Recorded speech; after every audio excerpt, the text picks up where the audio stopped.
Hey, how's it going? Cecil Smith here with Bandana Running, and today I'm going to be reviewing the New Balance FuelCell Rebel version 3. And I've had this shoe for a little over a month now, and so this is going to be my first impression slash what I think of the shoe running wise.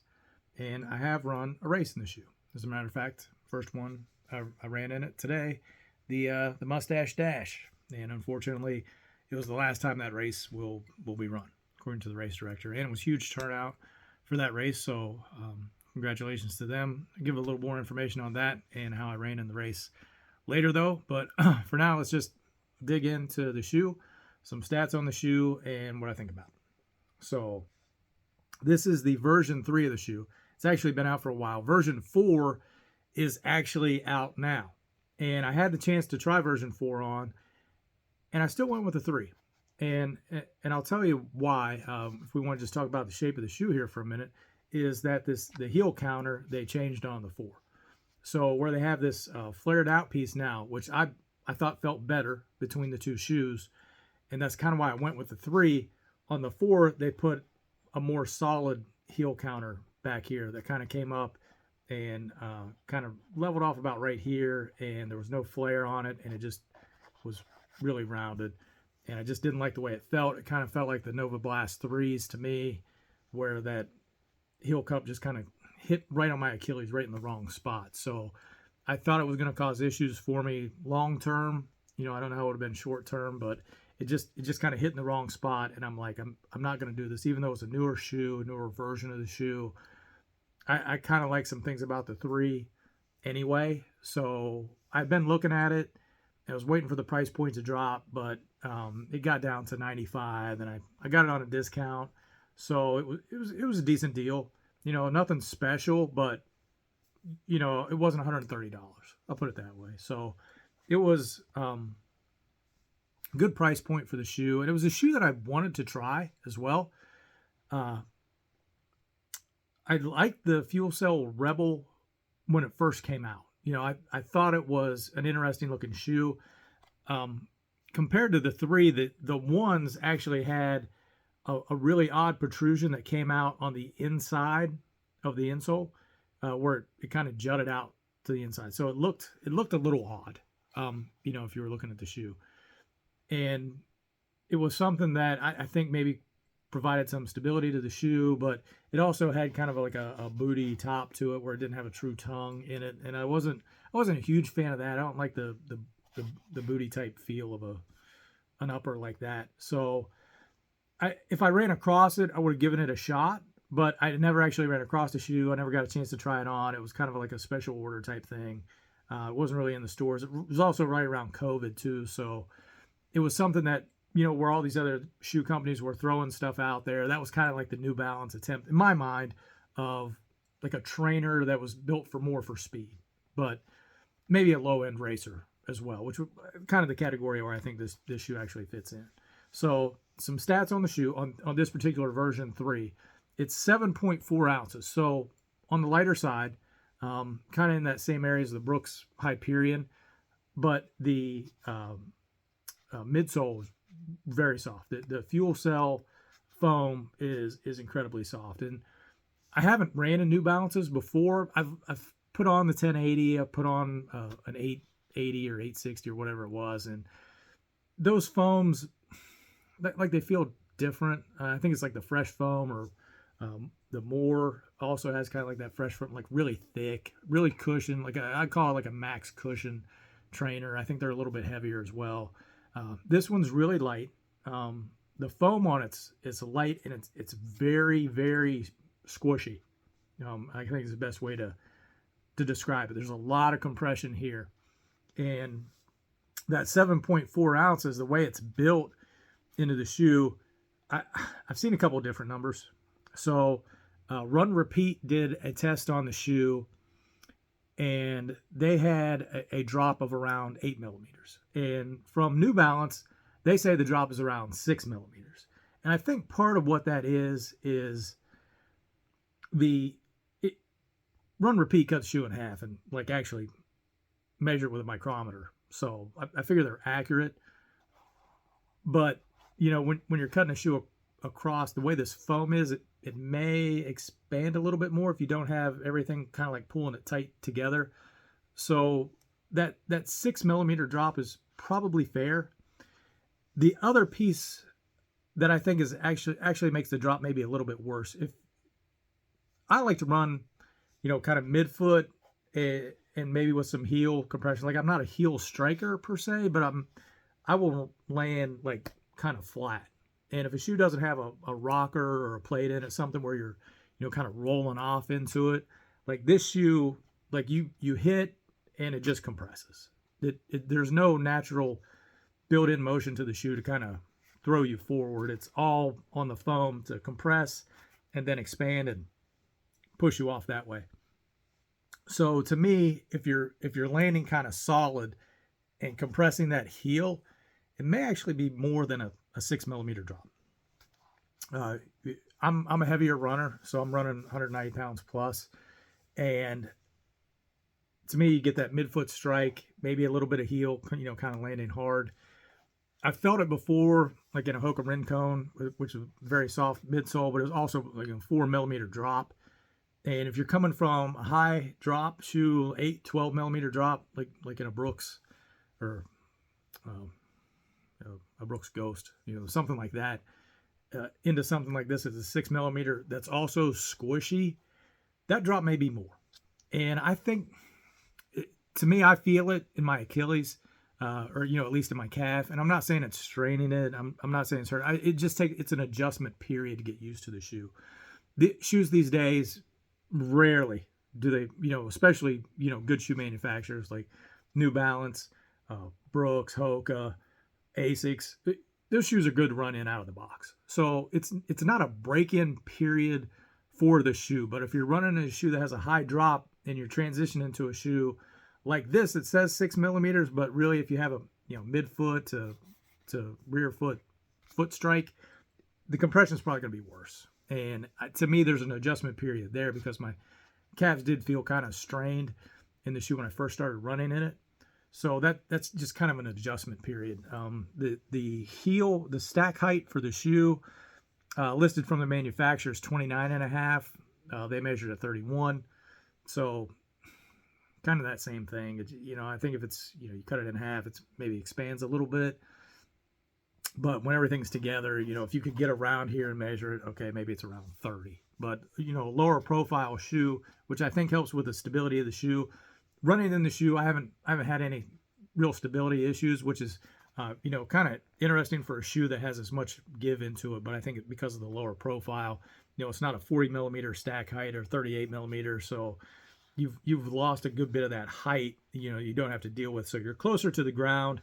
You're not getting that massive compression where it could, throw you to the inside or to the outside. So, stability wise, the shoe's actually not bad for me. It just comes down to a preference of, do you like that, kind of full compression across the length of the shoe and being dependent on the energy return of the foam to get you back moving again. Like I said, the shoe doesn't really have a rocker profile to it. It's got a lot of give in the sole. Like, some people don't like that necessarily. To me, shoe's not bad, honestly. Like, I can't complain about the shoe. Like I said, I ran the 5K today, and when I showed up for the race, I ran the race 2 times before, and it was a little bit of an odd race. They run a loop around the field, paved. It's meant for running or walking, but it's not an even mile distribution. It's like 1.16 miles on a loop. So the first time it was way short. The second time I ran it, it was way long for a 5K. This time somebody come in and actually measured it out and changed the course a little bit. So it ended up as exactly a 5K, 3.1 mile. And I was a little ill prepared for that. Like, I may have ran in a different pair of shoes, but no, I wanted to try these in a race.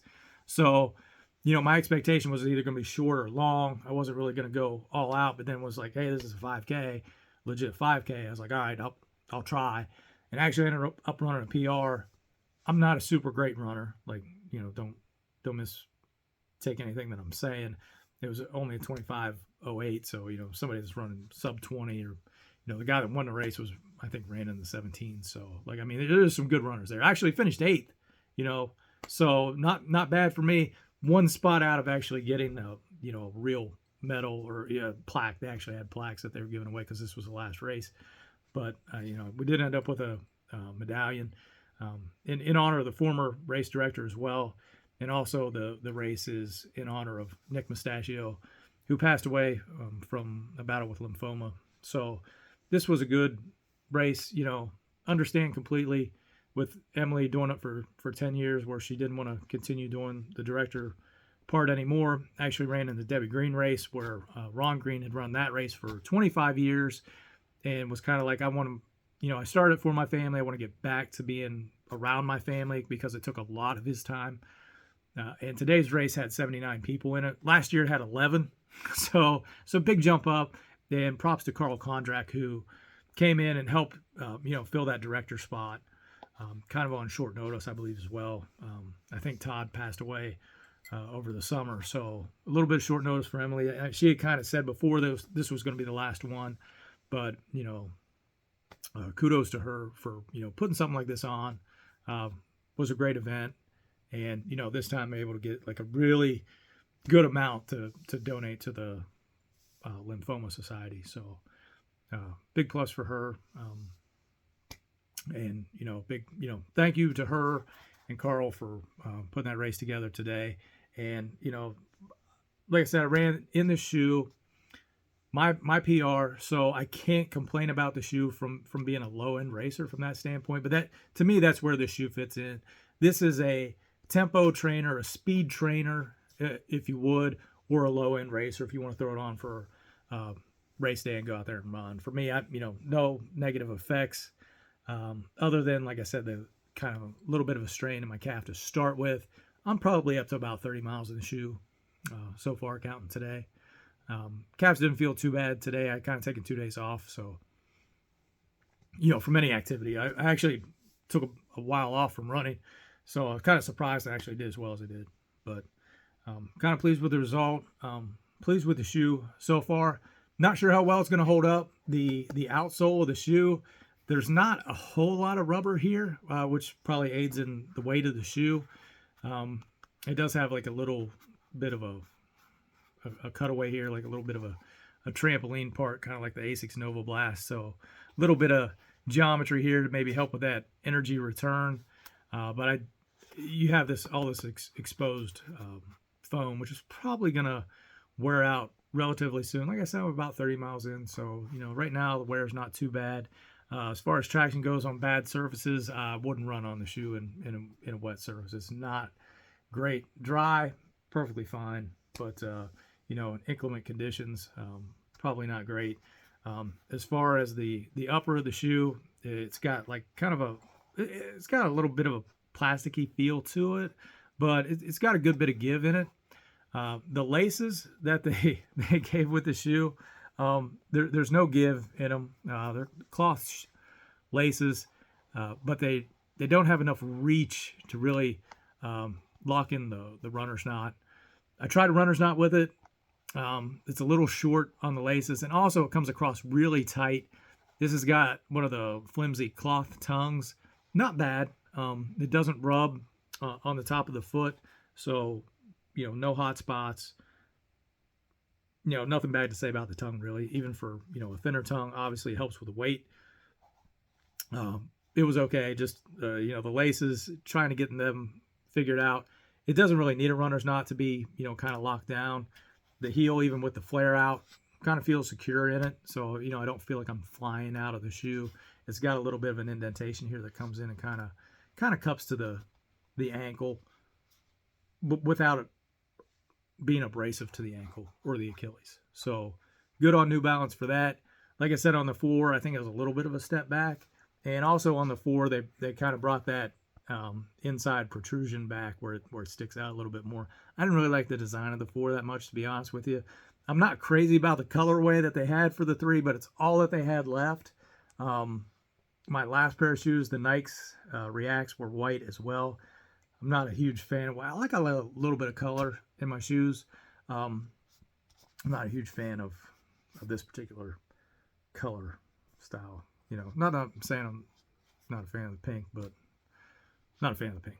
So, but it's what they had, and I thought the 3 was better than the 4. And I wanted to try the Rebel Fuel Cell Rebels for a while, honestly, and it's a pretty decent shoe. What I hit one back up for 130.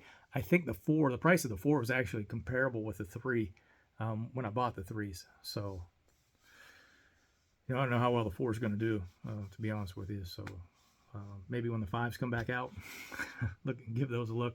4s I would skip.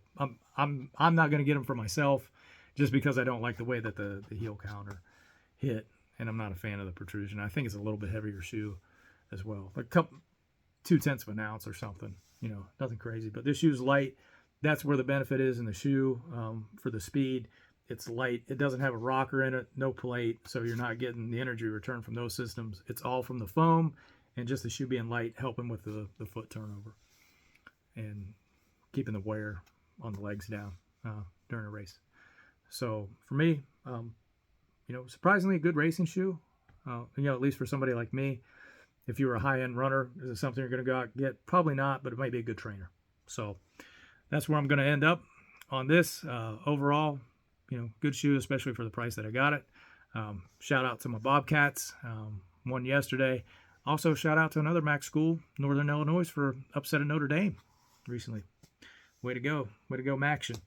All right. Well, that's all I got for today. If you get a chance, yeah, try them on. Check them out. They're old. You're probably not going to be able to find them anywhere, but, you know, just for the sake of completeness, I wanted to present the FuelCell Rebel 3 and give my opinions on them. All right. Thanks. Bye.